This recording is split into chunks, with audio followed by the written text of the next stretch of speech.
Good evening. I'm Fred Passman, and I'm the commander of the Continental Commandery of the United States, Naval Order of the United States. I want to welcome you all to this December issue of our Naval History Virtual Lecture Series.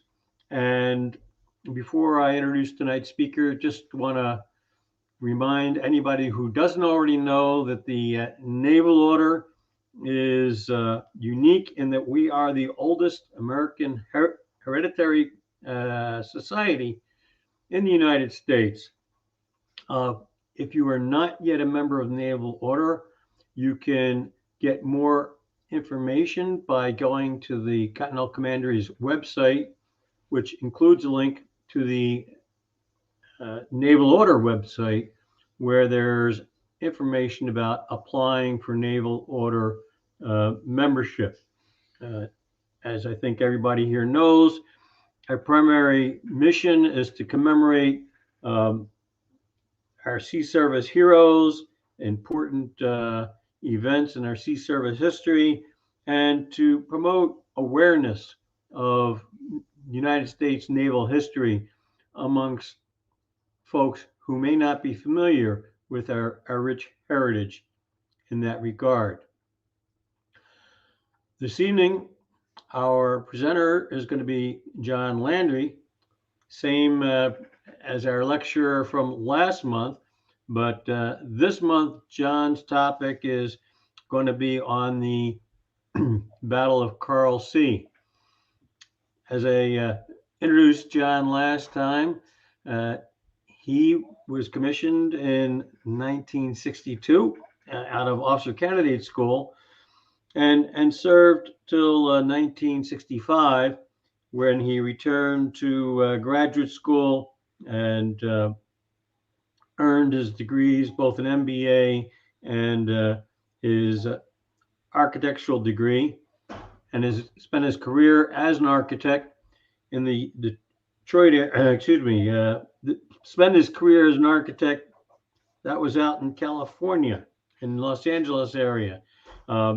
After retiring, and in 2013, John became a docent for the USS Midway Museum, and since then has been a docent and a speaker on various aspects of naval history and the history of the USS Midway.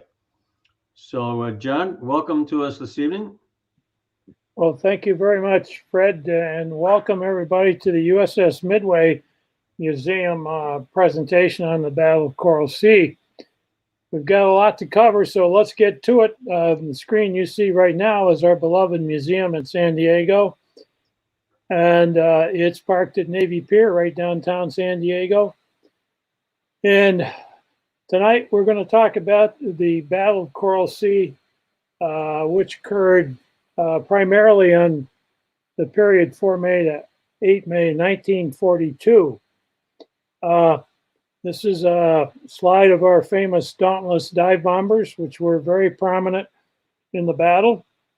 And this is the torpedo bomber, the TBD Devastator, also heavily involved in the battle. Well, the Coral Sea is some 4,300 miles southwest of Pearl Harbor, and a very large battle site it is. And the Battle of Coral Sea occurred as a U.S. reaction to the Japanese expansion into Southeast Asia. The Japanese planned to capture Port Moresby in New Guinea and gain control of all of the Coral Sea Basin, own the rich resources of the area, and isolate Australia. As you can see, the red circle is the actual Coral Sea area, and the red circle indicates the basin, which included phosphorus, which could be used for ammunition, explosive fertilizer, and potash for farming and things like that. You'll see a dotted line in there, which illustrates the U.S.-Australian supply line, where the United States was keeping Australia afloat and intending to build up army bases in Australia to eventually attack Japan. The Coral Sea is a vast area of some 550,000 square miles. The diameter of the Coral Sea is 1,130 miles, and more to scale, it's the distance between the Canadian border and the Mexican border of the United States. The Coral Sea is the equivalent of all of the area of California, Nevada, Arizona, Utah, half of Colorado, and half of New Mexico, being covered by ships that travel at a rate of about 20 knots. And so the long-range recon effort becomes extremely important to locate the enemy and accurately identify their contacts. The United States had PBY flying boats with a ferry range of about 2,500 miles, whereas the Japanese had a flying boat that had a ferry range of about 4,000 miles. Both sides would send up scouts from the aircraft carriers, and their ranges were anywhere from 450 to 600 miles. And one of the issues you'll see in this presentation is the false ID of contacts by scouts in the area. This slide illustrates the daunting task of searching by aircraft. You can search for 400 miles and take just one slice, 1 degree slice sector out of the ocean. The radar was of limited use. It was a new technology. It had short range, and of course, we have a vast ocean to search. And finally, in carrier warfare, carrier battlefield imperative number 1 is to locate the enemy first, deliver the first strike attack, and then seize a decisive victory. The strategic commanders in the area, up in the upper left there, is Admiral Yamamoto, the Supreme Commander of the Navy in Japan. His subordinate is Admiral Inoue, the 4th Fleet Commander in the Battle of Coral Sea. Our brilliant commander was Admiral Nimitz, located in Pearl Harbor. And then we had Admiral King in Washington, who was the Supreme Commander of the Navy forces. And then finally, we had General MacArthur in Australia trying to build up the army forces to eventually attack Japan. Between 1910 and 1942, the Japanese built an empire with stunning success. As you can see from this diagram, they virtually owned Southeast Asia down to Australia, invading Korea, Manchuria, China, and eventually Pearl Harbor. So this Japanese success between 1910 and 1942 infects them with what we describe as the victory disease. And in fact, the Japanese have embraced the notion of hubris. Hubris being an overbearing pride or presumption of arrogance, disregard for boundaries, and overconfidence. The Japanese now believe they have the manifest destiny to rule all of East Asia. In 1941, the world was at war. The Germans in 1939 invaded Poland, and we got attacked at Pearl Harbor in 1942. And in 1942, the United States was in significant peril from a 2-ocean war from the Japanese and the Germans. This is a summary of the early war in the Pacific, 1941, Pearl Harbor. 42, the defeat of the Allied forces in the Java Sea by Japan. Doolittle raid in April 18th, which had a psychological effect on Japan. On May 4th, there's our Battle of Coral Sea, and then 1 month later, we have the Battle of Midway. So I want to go back to this. In the Pearl Harbor raid, it turns out that not a single U.S. Navy carrier was attacked or sunk by the Imperial Japanese Navy. Now Yamamoto becomes obsessed with destroying the U.S. carriers, and it becomes later the impulse for an attack on Midway. So you got to ask, why did Japan attack us at Pearl Harbor? As you can see from this slide, they really didn't come up with any advantage except for their superior proven battle at Navy conquest. We were a world leader in industrial capacity, oil production. We could survive a war of attrition. Their GNP was 10% of ours, and on top of all that, they imported 80% of their war oil, 74% of their metals, and 93% of their copper. And most importantly, during the World War II, they produced a single carrier between 1941 and 1945, which, by the way, once it was underway and at sea in 1944, it was sunk by a U.S. submarine with a single torpedo. In contrast, the United States built during that same period 32 aircraft carriers, Essex class, and then 3 Midway class torpedoes. For the U.S., the war of attrition had begun. For Japan, it was an insurmountable deficiency. So the Battle of Coral Sea is a 30-minute naval battle of what I call the Titans in the Coral Sea on 8 May. And we all know now that the Coral Sea lies just northeast of Australia and southeast of Papua New Guinea, some 4,300 miles southeast of Pearl Harbor. The battle was engaged between the capital ships of 2 aircraft carriers by Japan, the major aircraft carriers, the Shokaku and the Zuikaku, their newest carriers in the Navy, and then a light carrier, Shoho, and then our 2 carriers, the Lexington and the Yorktown. It's the first naval battle between aircraft carriers, and it introduced the tactical learning curve for aircraft carrier warfare. And it's the first where all battle damage to the combatants was inflicted by carrier aircraft. This is one of our carrier aircraft, the SPD Dauntless dive bomber, which did a lot of damage to the Japanese forces. In addition, we had our torpedo bombers. This is a picture of the Devastator. And then we also had fighter cover, which was the F4F Wildcat. And all combat was conducted with no visual contact between aircraft carriers. And during this period, we now see the emergence of aircraft carrier warfare, and the dominance of the battleship is receding. So this is the USS Yorktown, commissioned 30 September 1937.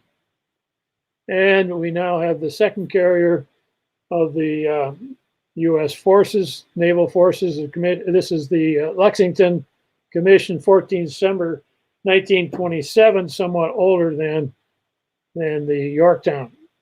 This is the Shokaku, the newest carrier in the Japanese Navy, commissioned August of 1941.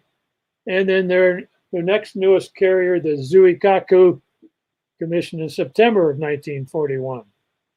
And then this is their light carrier, Shoho, commissioned also late 1941. So the strategic plan for the Japanese was to capture Port Moresby and control the entire Southwest Pacific. To do that, they wanted to and did capture Rabaul, Lae, Salamua, which are on Papua New Guinea, and then Tulagi, which is on a Coral Sea island, and eventually take over Port Moresby and move on Australia later. Here's a diagram of Rabaul, Lae, Port Moresby, Tulagi, and the Coral Sea, and the Japanese were going to launch their attack from their very large naval base in Truk in the South Pacific. They wanted to sever the U.S. supply line to Australia and deny the U.S. a counter-offensive from Australia.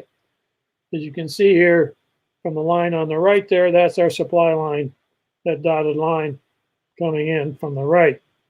And then the Japanese wanted to expand its defensive perimeter of their homeland island, and most importantly for Yamamoto, eliminate the U.S. carrier fleet.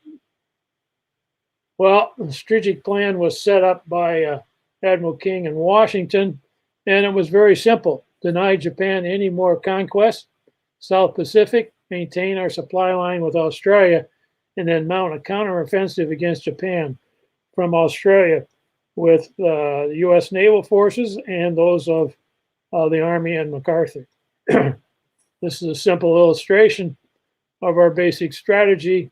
Keep those supply lines open and then do some island hopping and eventually attack the homeland of Japan.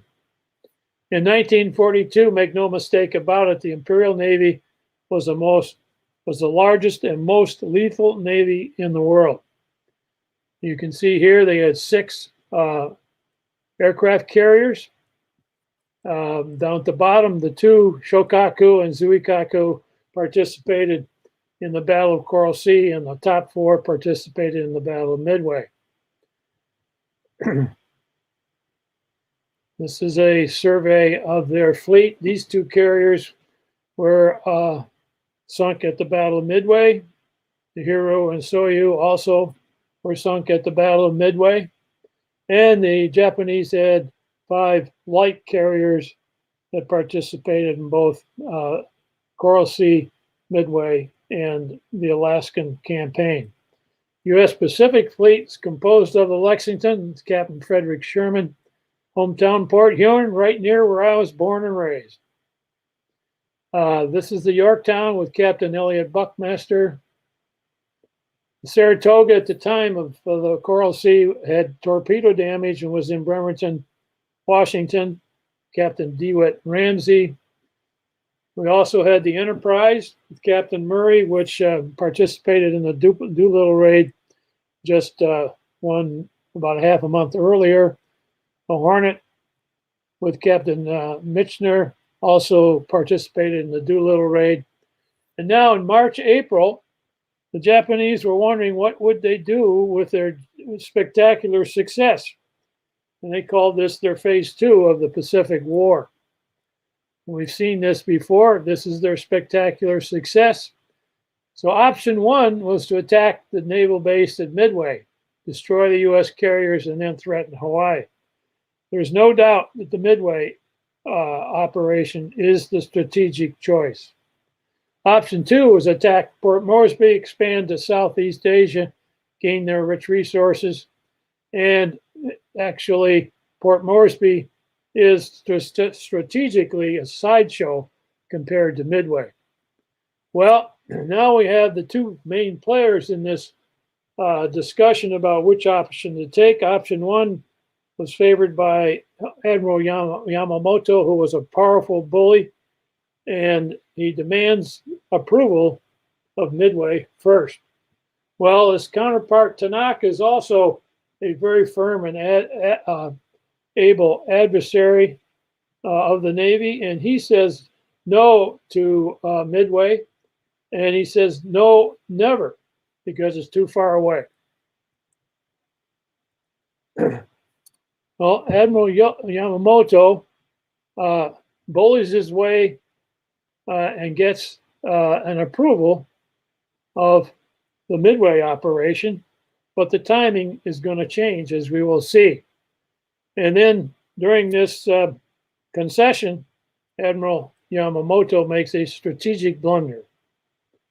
He now allows Operation Port Moresby to go first, and then comes his strategic blunder, which is to concede the 2 newest carriers in his fleet to this sideshow of the battle of the Operation Port Moresby. So Port Moresby becomes first in May, Midway second in June, puts his 2 newest carriers at risk, an unnecessary risk for that. And now we move on to the American superiority in the Battle of Coral Sea and also subsequent battles in the Pacific. It's known as Operation Hypo, as the American Allied forces possessed superior intel located in Pearl Harbor. As you can see, they're operating out of the administration building, which, by the way, in the attack on Pearl Harbor, was not attacked and left intact. And they did their work in the dungeon, so-called the basement area, and their leader was Commander Rochefort, and Commander Layton was the superior codebreaker of this group.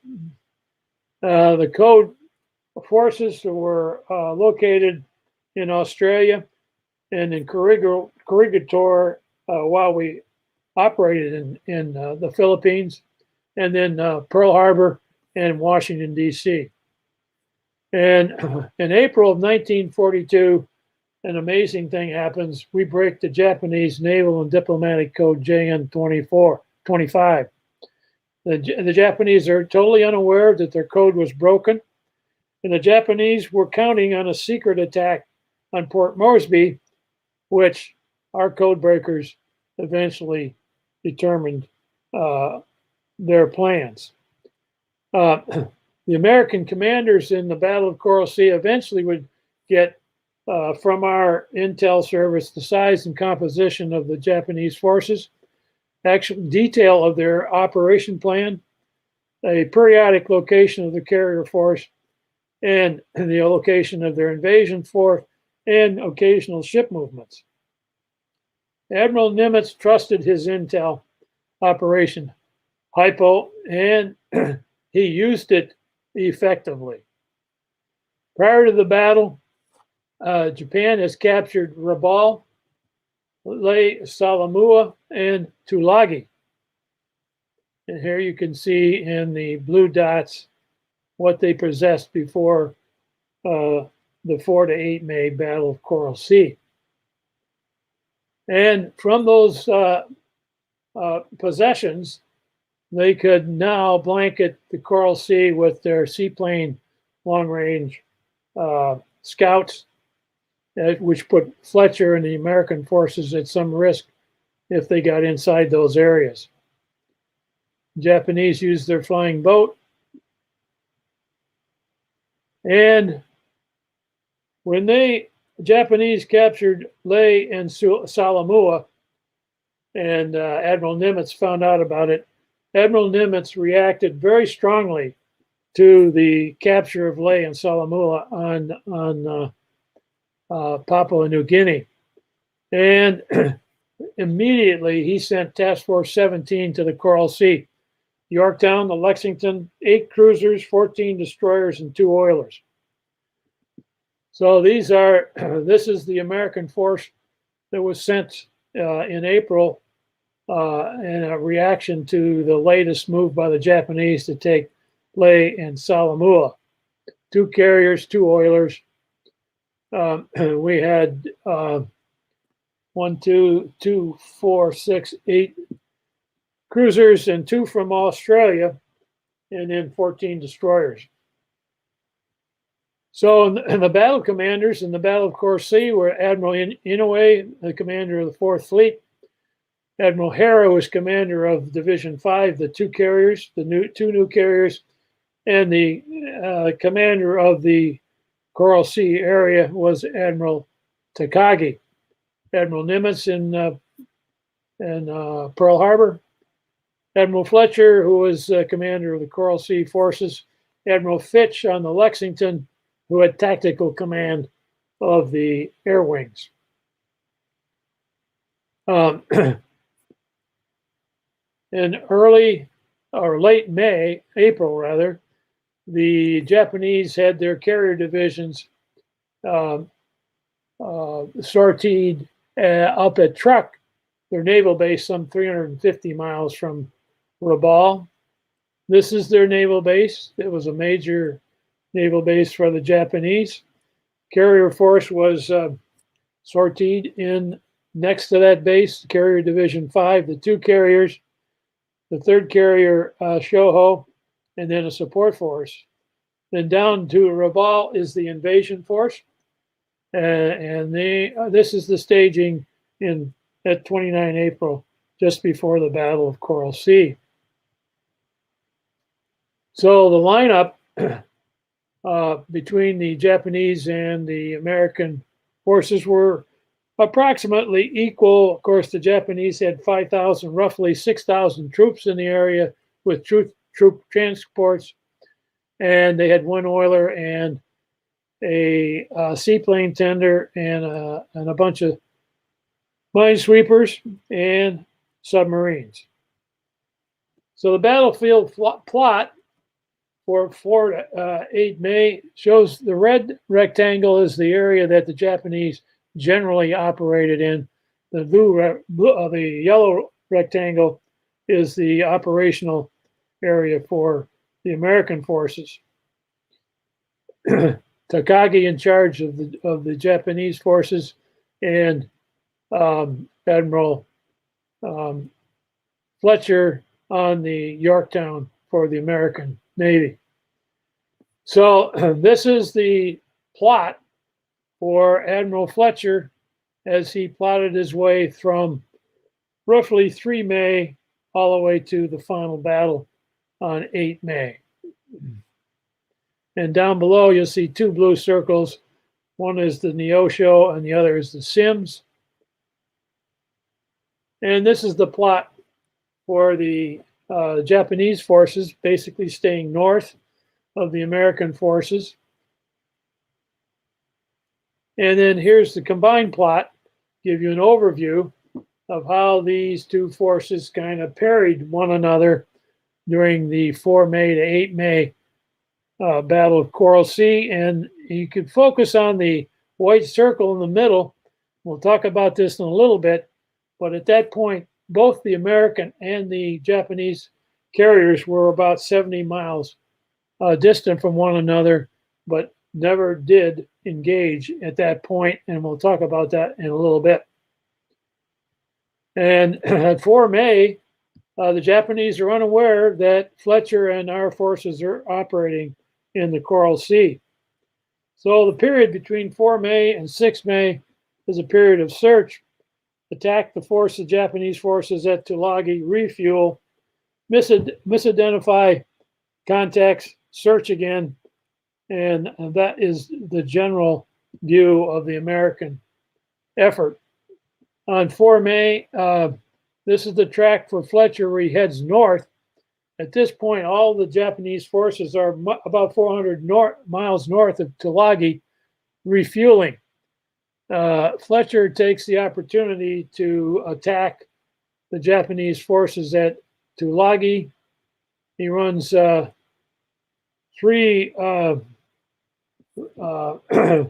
attacks, one at 8 in the morning, another one at noon, another one at 1500 hours in the afternoon with 60 aircraft. He's very lucky that the Japanese forces were not turning the corner here, which they will eventually do, because Fletcher is alone and would probably get decimated if that were the case. But our efforts to attack Tulagi were very minimal and disappointing.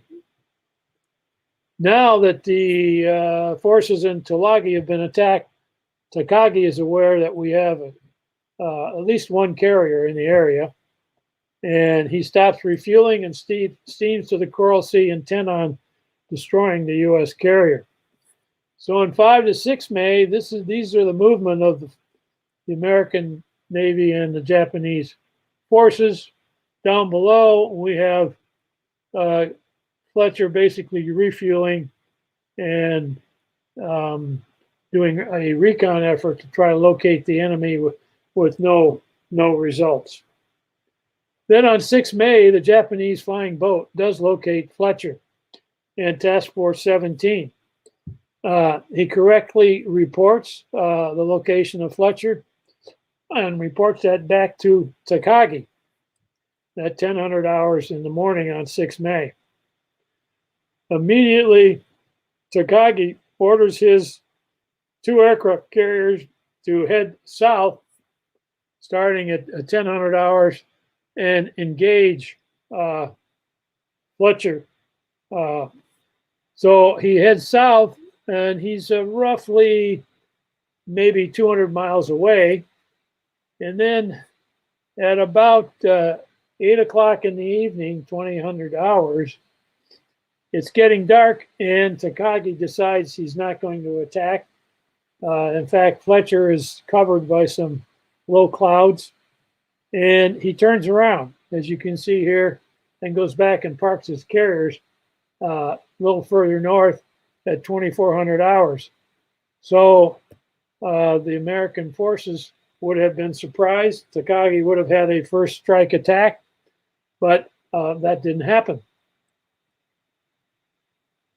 So now on 7 May, both sides exchanged intense combat, and attacks were made on the Japanese. We made attacks on one carrier, Soho, and we also made an attack on the air wing for Zuikaku.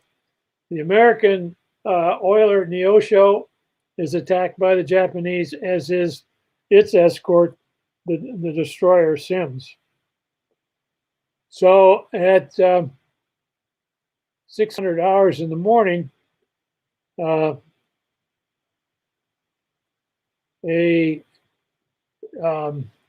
scout for Takagi locates Neosho and the Sims. Sorry, I got to go back here.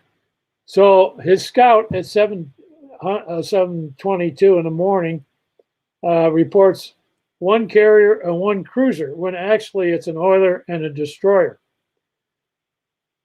Takagi orders Hera to attack and sink the carrier and cruiser that were reported back to him. Well, as we know,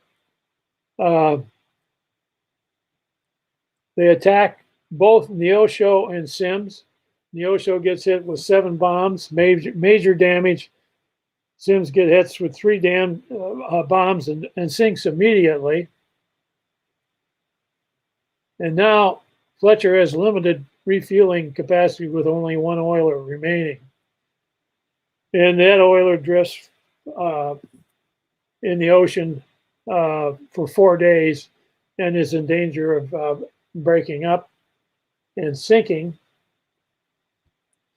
The Hanley comes by and at 1300 hours in 11 May and rescues 123 survivors in Neosho.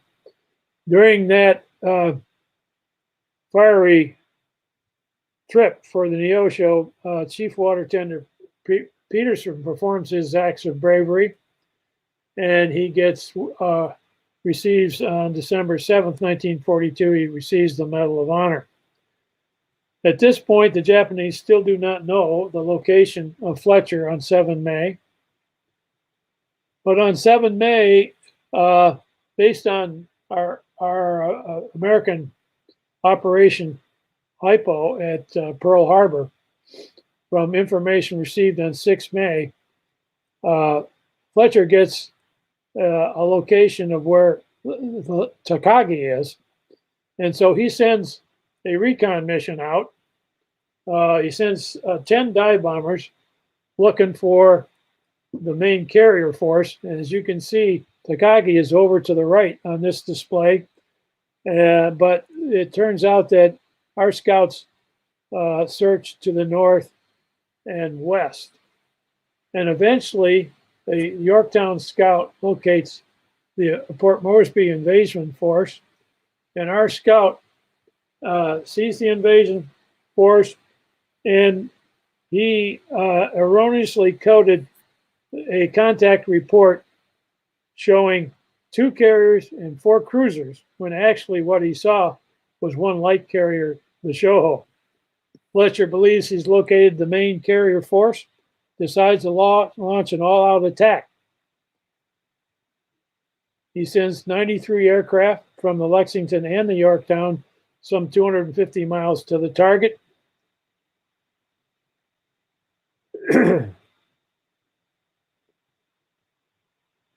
And at 1 hour later, at 1100 hours, the first wave of Lexington dive bombers attacked the light carrier Shoho, and their first wave attack does no damage. The second wave comes in from Lexington, dive bombers, and we get 2 bomb hits on the show hull. And it penetrates the flight deck, explodes in the hangar deck among a fully loaded, fueled, and armed aircraft. This is an actual Navy photograph of the show hull when it's hit with 2 bombs. Then a third wave from Yorktown comes in with their torpedo bombers with a pincer movement, and they get 5 torpedo hits on the show hull. This is another picture after those 5 torpedo hits.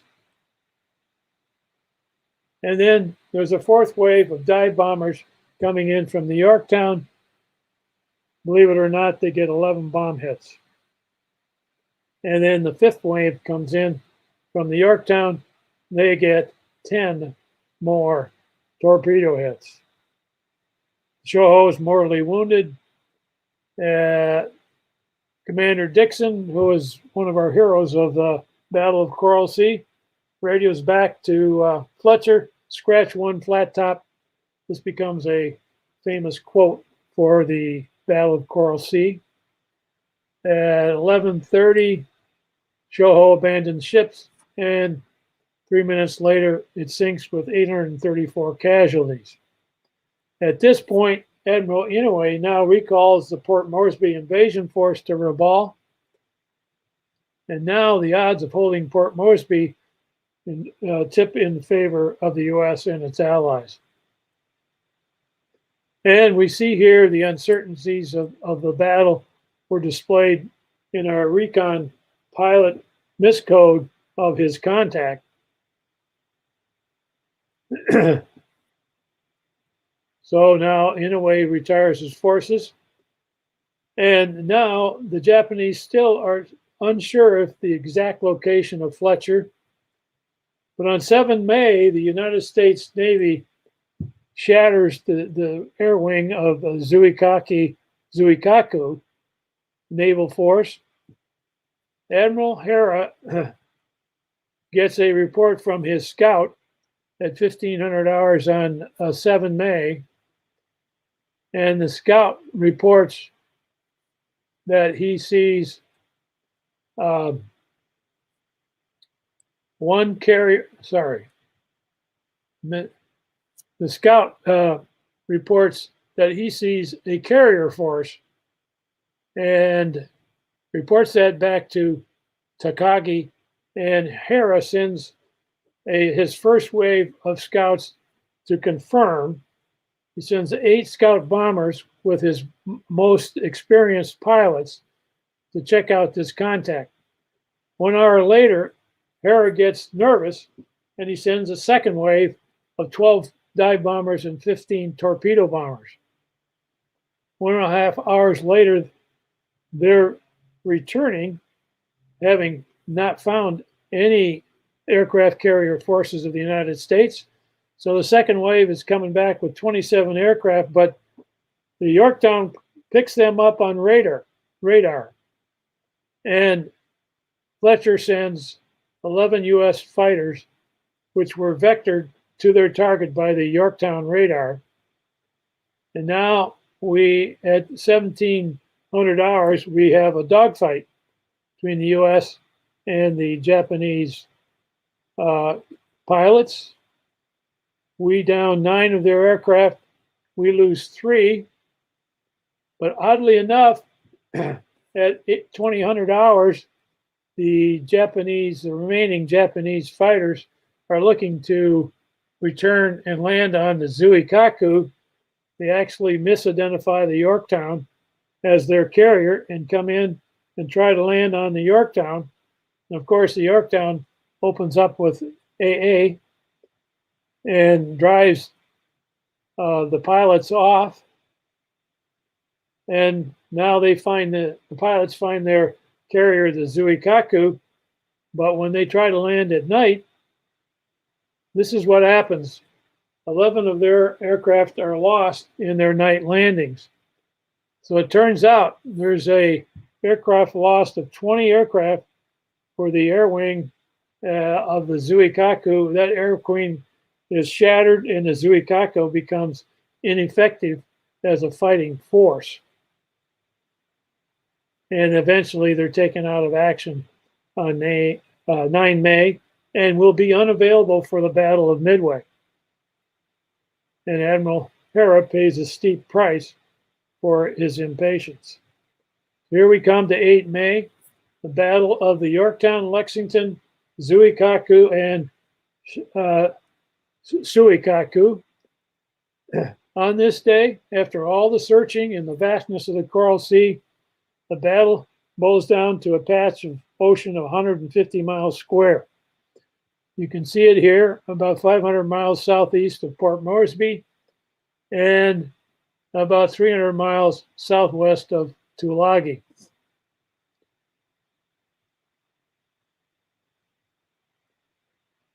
U.S. and Japanese carrier forces think they know the location of the other force and they're intent on doing battle. The search begins the early morning of 8 May for the opposing carrier forces. Both the U.S. and the pair of Japanese tactical commanders start their search at the same time. That would be Admiral Fitch and Admiral Hera. Hera launches 7 torpedo bombers to search for the U.S. forces. He searches to the south, and Fitch orders 18 U.S. torpedo bombers, and his search pattern is a circle to the northwest. Eventually, at 2 hours later, at 8:20 hours, the Lexington pilot Joseph Smith and the Shokaku pilot Kenzo Kano make an enemy contact. Both of us have made contact. We're about 200 miles apart, and both forces change course to close the distance for battle. Between 8:40 and 9:15 hours, both sides launch an attack simultaneously. The U.S. launch an attack, and Fitch orders 75 aircraft, 39 dive bombers, 21 torpedo bombers, and 15 fighter aircraft. And 1.5 hours later, at 10:57 hours in the morning, the U.S. attack begins in 4 waves. At 10:57, the first wave of Yorktown dive bombers. Then comes the second wave of Yorktown torpedo bombers. At 11:30 hours, Lexington is the third wave with their dive bombers, and then right behind that, their fourth wave with their torpedo bombers. So comes the first wave. The Yorktown is going to dive on Shokaku. This is Commander William Birch, who makes the first hit in the first bomb hit in the Battle of Coral Sea. And they come in at 10:57 hours and eventually unload their bombs, and they get 1 bomb hit in the forecastle portion of the Shokaku, which you will see here. This is an actual photo of the bomb hit and the explosion. A couple of near misses. Now, the Shokaku is unable to launch aircraft. The next wave comes in with the Yorktown pilot, John Powers. He will get the second bomb hit. So as he's diving on Shokaku, he gets attacked by a Japanese Zero. His plane catches fire. He continues with his attack on the Shokaku, and he gets a bomb hit dead center in the flight deck, which causes major damage to the Shokaku. But at 200 feet, Major Powers was unable to pull out of his dive and is killed by his own shrapnel. And later, he is awarded the Medal of Honor. Right behind the first attack, the Yorktown torpedo bomber comes in on the Shokaku. This is our TBD Devastator torpedo bomber. And their fish is away, and their first attack shows no results. All their torpedoes missed their mark. 30 minutes later comes the Lexington dive bomber attack on the Shokaku. And now we get a hit right in the center of the flight deck from the third wave of the Lexington dive bombers.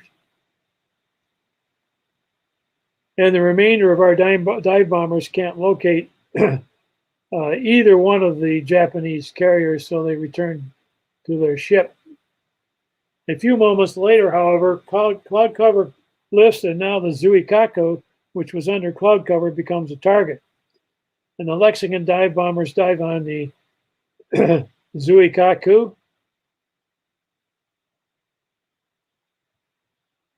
And two bombs missed their target to starboard. There was no damage.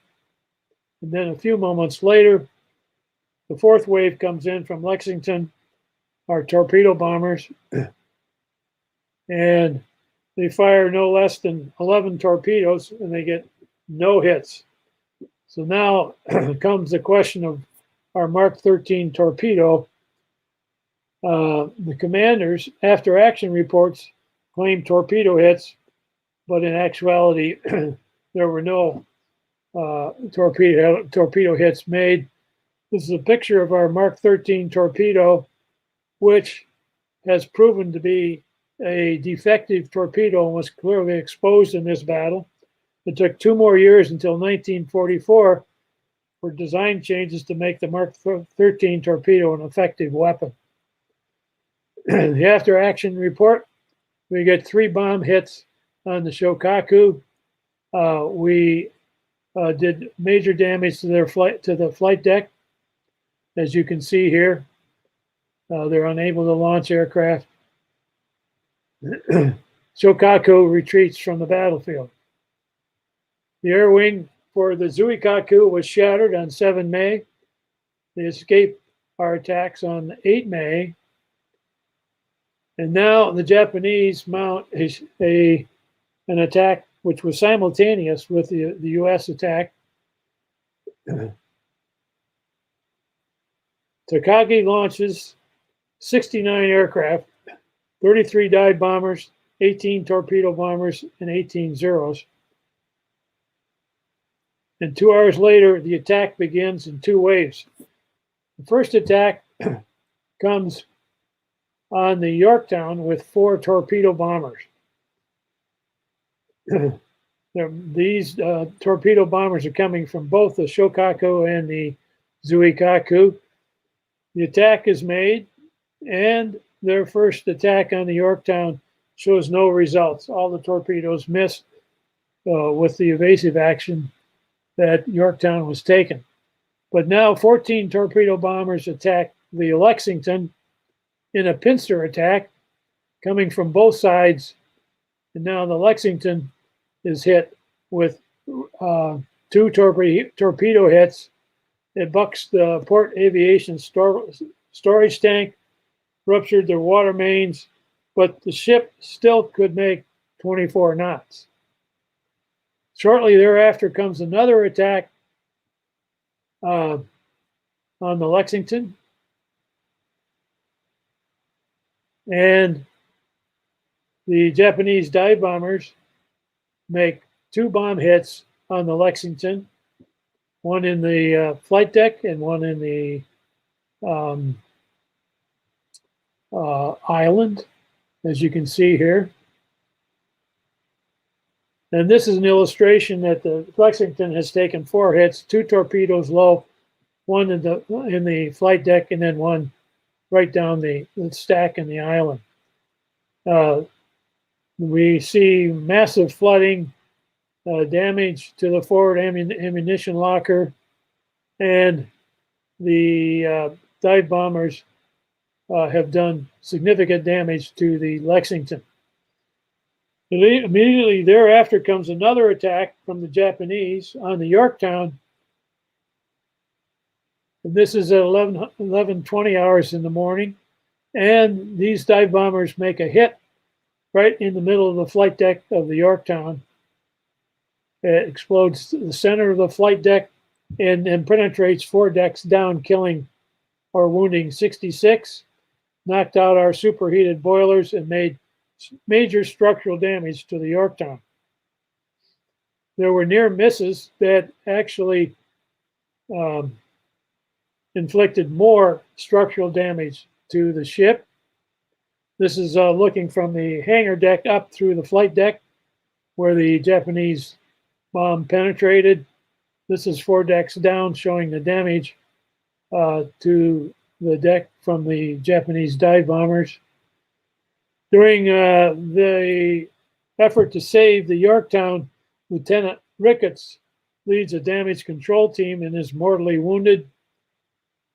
He helps save the Yorktown and gets later on gets a Congressional Medal of Honor, and he eventually dies of his wounds. And the damage control crew actually at 12 noon sees the Yorktown to live and fight another day at the Battle of Midway. So in 30 minutes, the Battle of Titans is over. The Japanese believe they have sunk 2 U.S. carriers.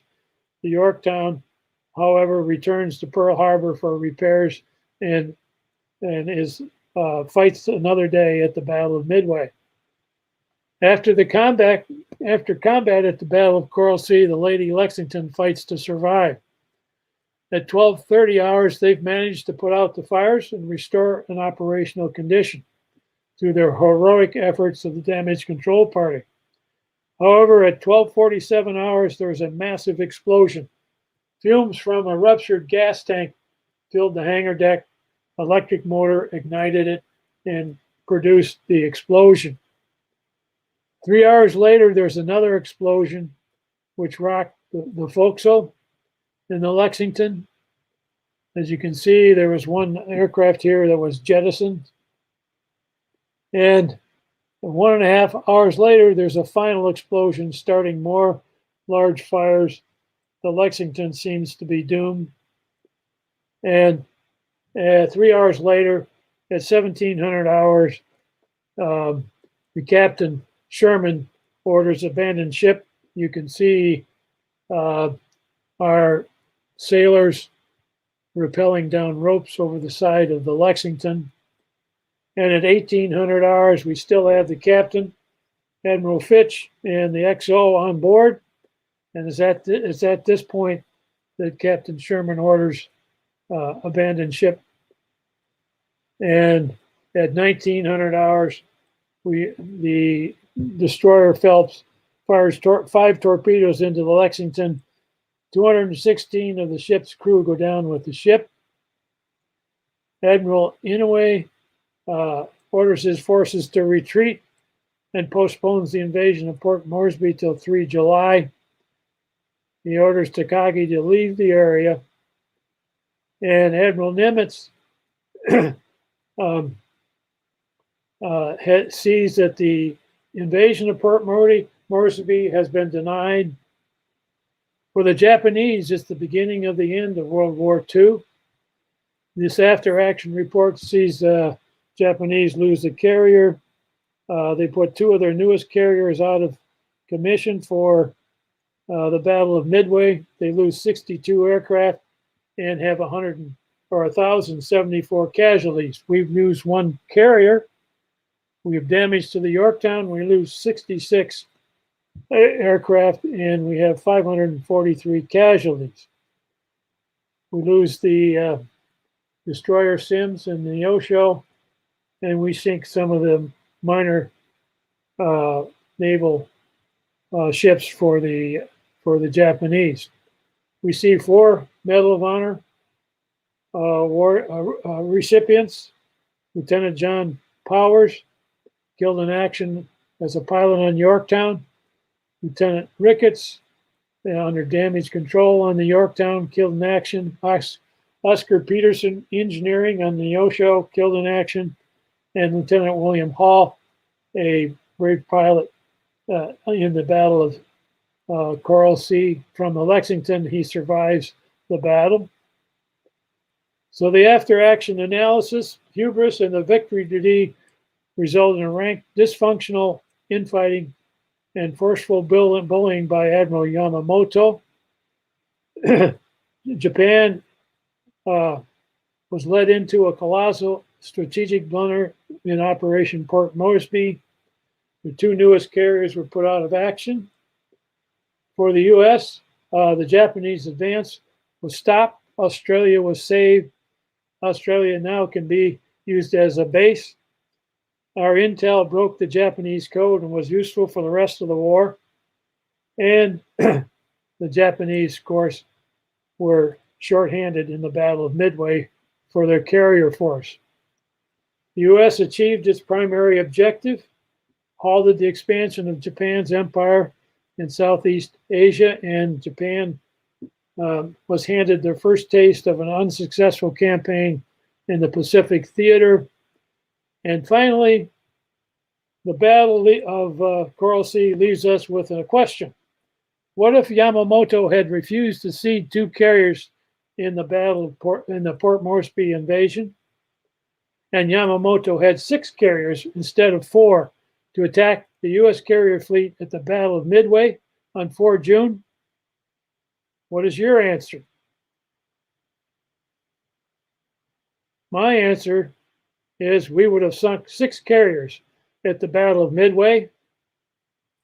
Thank you very much. Any questions? Thank you, John. We're getting close to the top of the hour, so I'll have one question, and I think we have to limit it to that. It was interesting that neither the task forces had any battleships involved, and this is still fairly early in the war. Do you have any idea of why no battleships were accompanying? We can understand the U.S. fleet. We really didn't have any available. But the Japanese fleet, who had made quite a bit of use of battleships elsewhere, why did they sally forth without any battleships this time? My answer is I haven't done any reading on this, but one real good observation is that the Japanese felt they were going to make quick work of the invasion of Port Moresby. They were going to do it by secret, in a secret manner. They had no idea that we had forces in the area. And I think that's part of the answer. Very good. Let's see. There was one other question. Have you read anything to explain why Admiral Yamamoto decided to go for Port Moresby first before going after Midway? Yes, and it has to do with the Doolittle raid several weeks earlier. It was a major psychological defeat for the Japanese Navy, putting the emperor at risk and putting and the notion that their island could be attacked at any time by our carriers. And so the notion of providing a protective perimeter for their islands came to the forefront. It became a major consideration in the strategic discussions. Fascinating. Your discussion shows just how much luck plays in, especially with the resources available. Radar still fairly in its infancy, cloud cover playing such a major role. With that, John, I want to thank you again for presenting this evening, and I want to thank those who participated live for their comments, for their participation. Also want to remind people that within the next week or so, a recording of this presentation will be made available and under the past events. Our next presentation will be on January 27th, Thursday evening, again at 1900 hours Eastern Standard Time. I want to thank you and look forward to seeing you in January. Wish you all a great holiday season and a healthy, productive 2022. And I've just ended the broadcast.